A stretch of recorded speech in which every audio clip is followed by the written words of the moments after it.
Assalamualaikum warahmatullahi wabarakatuh. Saya Aulia Salsabila, NPM terakhir 102, Pendidikan Biologi semester 4. Pada kesempatan kali ini, saya akan mempresentasikan hasil dari tugas akhir PJPL mata kuliah Ilmu Gizi Kesehatan saya dengan judul Menyusun Menu Seimbang ala Chef.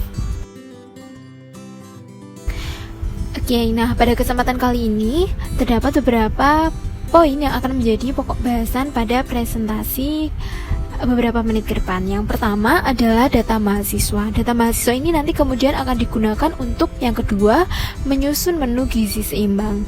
Dan yang ketiga, kita akan menganalisis data. Dan yang keempat adalah menyimpulkan kesimpulan dari keseluruhan presentasi.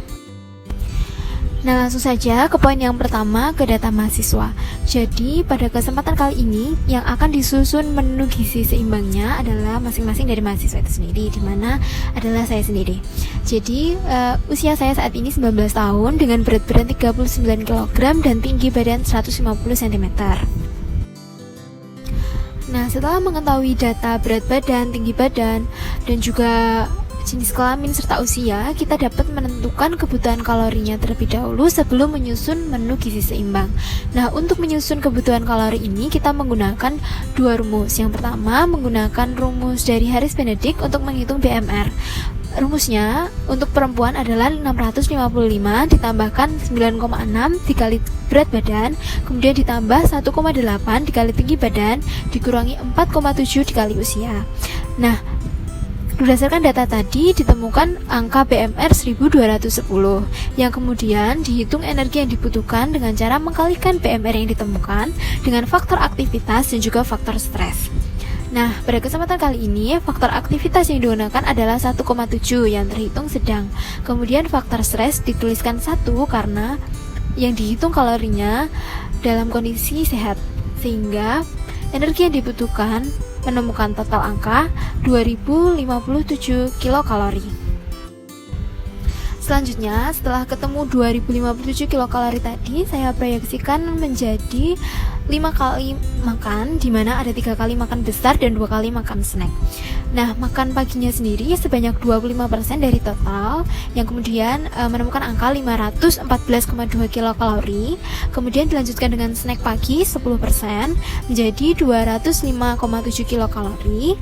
Kemudian makan siang yang dengan porsi yang paling banyak yaitu 30%, kemudian menemukan angka 617,1 kilokalori. Nah, untuk snack sore sama dengan snack pagi sebesar 10% dan makan malam sama dengan makan pagi sebesar 25%.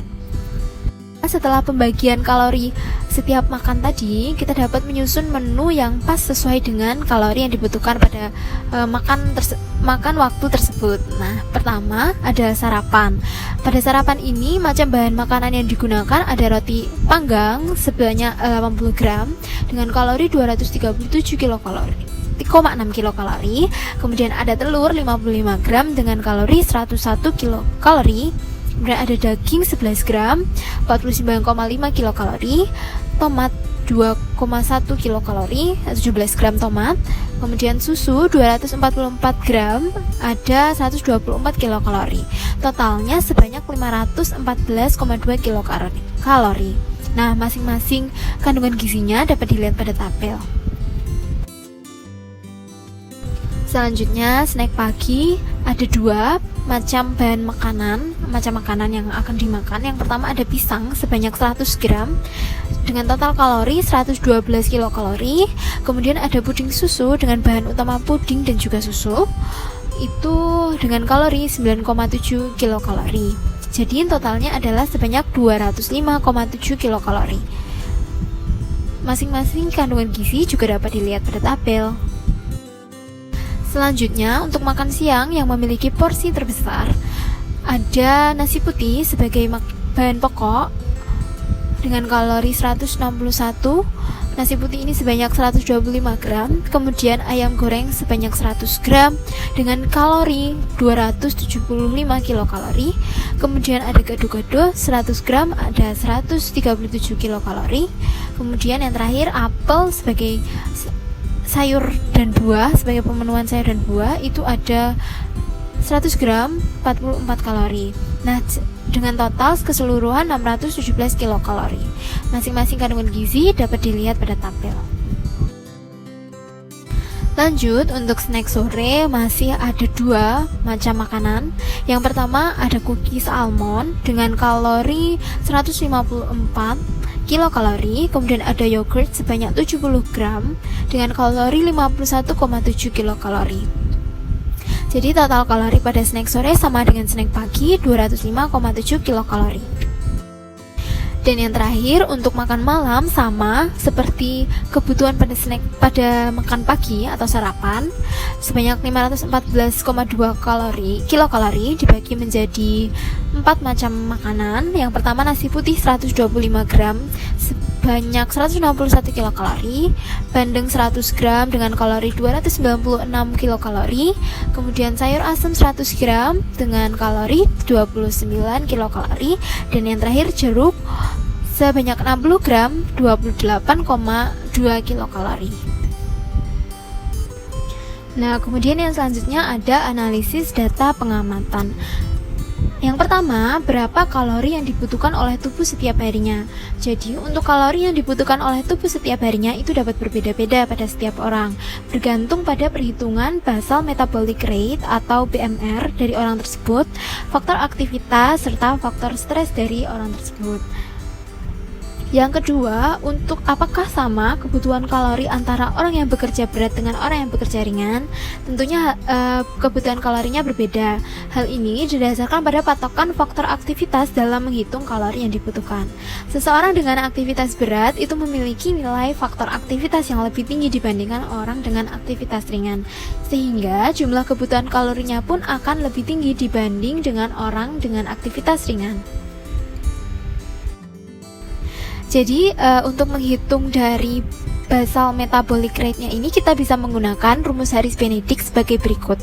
Antara perempuan dan laki-laki rumusnya itu berbeda. Kemudian tadi faktor yang mempengaruhi juga ada faktor aktivitas. Jadi faktor aktivitas orang yang bekerja dengan aktivitas sangat ringan, sedang dan berat itu berbeda-beda. Semakin ringan aktivitasnya, maka faktor aktivitasnya juga semakin lebih sedikit, dan juga berbeda gender, maka faktor aktivitasnya juga berbeda. Nah, ini bisa dilihat pada tabel faktor aktivitas bergantung pada aktivitasnya dan juga pada gendernya. Terdapat 4 aktivitas sangat ringan hingga berat. Selanjutnya ini masih analisis data pengamatan yang ketiga. Jadi mengapa setiap orang perlu mengonsumsi makanan yang seimbang? Jadi seseorang perlu mengonsumsi makanan yang seimbang karena kandungan gizi dalam makanan itu sangat berpengaruh bagi kehidupan orang tersebut. Gizi yang optimal sangat penting untuk pertumbuhan normal serta perkembangan fisik dan kecerdasan bayi, anak-anak serta seluruh kelompok umur.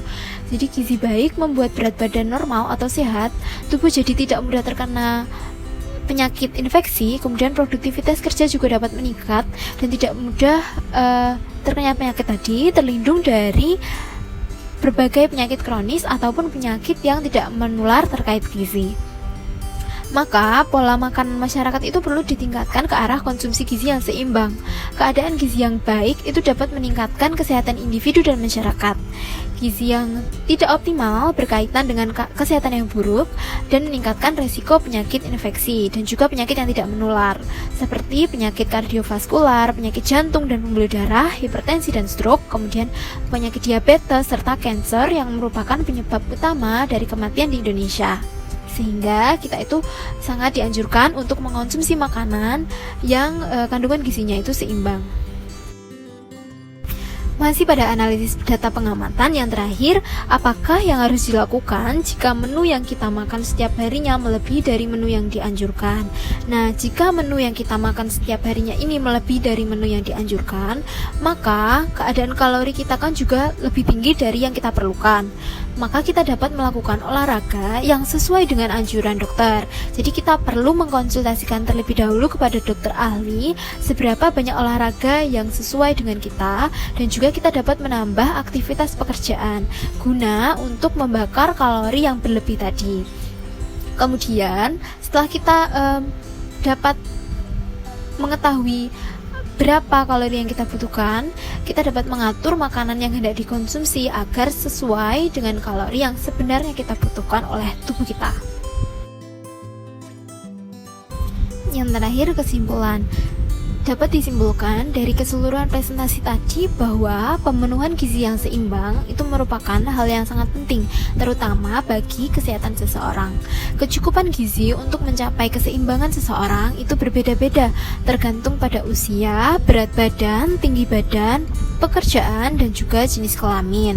Sehingga diperlukan penyusunan menu seimbang agar apa yang kita makan sesuai dengan kecukupan gizi yang dianjurkan untuk tubuh kita. Sekian presentasi dari saya. Terima kasih sudah mendengarkan dari awal hingga akhir. Mohon maaf jika masih terdapat banyak kekurangan dalam menyampaikan hasil tugas kali ini. Semoga dapat bermanfaat. Terima kasih. Wassalamualaikum warahmatullahi wabarakatuh.